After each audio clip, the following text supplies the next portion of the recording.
দোয়া কবুলের শর্তগুলো কি হতে পারে? একজন মানুষ দোয়া করছেন, অনেকেই দোয়া করছেন, আমরা অনেকেই দোয়া করছি আল্লাহ রাব্বুল আলামিনের কাছে, কিন্তু দোয়ার যে প্রতিফল আমরা অনেক সময় এটা পেয়ে থাকি না। নিঃসন্দেহে যে প্রক্রিয়ায় দোয়া করলে আল্লাহ সুবহানাহু ওয়া তাআলা সেটা কবুল করবেন, সেই প্রক্রিয়াটা কি সেটাও বলবেন প্লিজ। 182 নম্বর আয়াতে তো আছে ইন্নাল্লাযিনা আমানু ওয়া আমিলুস সলিহাতি। এভাবে এখানে দোয়ার বিষয় না, এখানে আল্লাহ তাআলা বলেছেন নিঃসন্দেহে যারা নেক কাজ করবে, যারা ঈমান আনবে তাদের জন্য জান্নাতুল ফেরদাউস রয়েছে, জান্নাতের বিভিন্ন ক্রাইটেরিয়া আছে, সেই জান্নাতে যারা প্রবেশ করবে।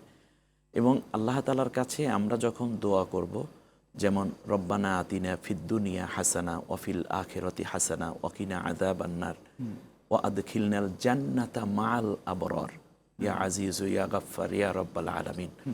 এই দোয়াটা আল্লাহ রাসূল সাল্লাল্লাহু আলাইহি ওয়াসাল্লাম করতেন। বিশেষ করে তাওয়াফের সময় কিন্তু রুকনি ইয়ামিনের নিকট দিয়ে যখন যাওয়া হয় তখন এই কোরআনের আয়াতের সাথে ওই ওয়া আদখিলনাল জান্নাতা মাআল আবরার এই শব্দগুলো যোগ করা হয়। রাসূল সাল্লাল্লাহু আলাইহি ওয়াসাল্লাম দোয়া করতেন, কারণ নবী সাল্লাল্লাহু আলাইহি ওয়াসাল্লাম দোয়ার গুরুত্ব বোঝাতে গিয়ে বলেছেন যে আদ-দোয়াউ মুখুল ইবাদা, এবাদতের মগজ ঘিলু হচ্ছে দোয়া। এখন দোয়াটা কখন করতে হয় এটা কিন্তু খুব একটা গুরুত্বপূর্ণ বিষয়। আল্লাহ তাআলা কোরআনের মধ্যে ব্যাপারে বলেছেন অস্তাইনু বিস-সবরি ওয়াস-সালাহ, ধৈর্য এবং নামাজের মাধ্যমে, সলাতের মাধ্যমে তোমরা সাহায্য প্রার্থনা করো, দোয়া করো। তাহলে আমরা যেই ভুলটা করে ফেলি সেটা হচ্ছে আমরা নামাজের বাইরে গিয়ে দোয়াটা করে ফেলি। যেমন রাসূল সাল্লাল্লাহু আলাইহি ওয়াসাল্লাম বলেছেন নামাজের মধ্যে 7টি জায়গায় এমন রয়েছে যখন বান্দা দোয়া করে তখন ওই দোয়া আল্লাহ ফিরিয়ে দিতে নিজেও লজ্জা পান। তার মধ্যে হচ্ছে একটা, যেমন তাকবীরে তাহরিমার পরে সূরা ফাতিহার আগ মুহূর্তে দোয়া পড়া। আমরা তো একটা দোয়া পড়িও, সুবহানাকাল্লাহুম্মা বিহামদিকা, এটা পড়ে থাকি। এরপরে যখন আমরা ওই জায়গায় ইন্নী ওয়াজ্জাহতু ওয়াজহিয়া লিল্লাযী, এই দোয়াটাও তো, এই দোয়াটাও, হ্যাঁ এটা দোয়া। এরপরে রুকুর শেষ অংশে গিয়ে দোয়া পড়া, রাসূল সাল্লাল্লাহু আলাইহি ওয়াসাল্লাম দোয়া পড়তেন। সেজদা শেষে তাসবিহ শেষে দোয়া পড়া, আমরা বলে থাকি সুবহানা রাব্বিয়াল আলা ওয়া বিহামদি। এরপরে আপনি দোয়া করতে পারেন।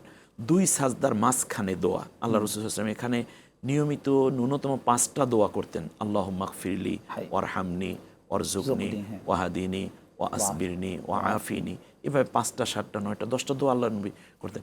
এমনকি তাশাহুদ শেষে যখন আমরা দুরূদ পড়ি, সালাম ফেরানোর পূর্ব মুহূর্তেও দোয়াটা কবুল হয়।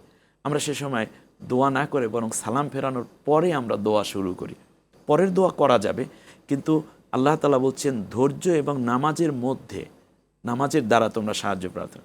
একদিকে বিপদে মুসিবতে প্রাপ্তিতে কিংবা হারানোর বেদনায় কখনো অধৈর্য হওয়া যাবে না। তাহলে বোঝা যায় যখন আমাদের কোনো বেদনা আসে সেই মুহূর্তে দোয়া কবুল হয়। আমাদের যখন কষ্ট আসে তখন আমাদের দোয়া কবুল হতে থাকে। আল্লাহ তাআলা বলছেন কুল মাই ইউজিবুল মুত্তাররা ইজা দাআহু ওয়া ইয়াকশিফুস সুআ, বলো দেখি যখন তোমরা বিপদগ্রস্ত হয়ে পড়ো, যখন তোমার অসুস্থতা আসে কিংবা তোমার সন্তান হারানোর বেদনা আসে অথবা স্বামী ছটফট করছে মৃত্যুশয্যায়, তখন যে তোমাদের বেদনাগুলো আসে, কারো মা বাবা অসুস্থতার কারণে মুমূর্ষ হয়ে আছে, এই যে একটি ক্রিটিক্যাল মুহূর্ত যখন আসে বিপদে মুসিবতে কিংবা অন্যায়ভাবে জুলুমের শিকার যখন হও তোমরা, তখন যেই দোয়াটা করো, এই দোয়াটা আমি আল্লাহ তাআলা ছাড়া কে আছে তোমার এই সময় জবাব দিয়ে থাকে, সহযোগিতা। বা সাগরে যখন পতিত হও তখন উত্তাল তরঙ্গে যখন তোমার জাহাজ ডুবে যাচ্ছে, নৌকা ডুবে যাচ্ছে, সেই মুহূর্তে যখন তোমরা দোয়া করো কে আছে, আমি আল্লাহ ছাড়া দোয়ার কবুল করে। এই জন্য আল্লাহ তাআলা বলছেন আমি তোমার খুব কাছেই থাকি। কত কাছে বোঝাতে গিয়ে আল্লাহ তাআলা বলছেন ওয়া নাহনু আকরাবু ইলাইহি মিন হাবলিল ওয়ারিদ, যে তোমার যে 2টা রগ আছে যার উপরে তোমার মাথাটা বসা আছে ঘাড়ে, মোটা 2টা রগ পিছনে, এই 2টা রগ যত কাছে আমি আল্লাহ তার চেয়েও কাছে।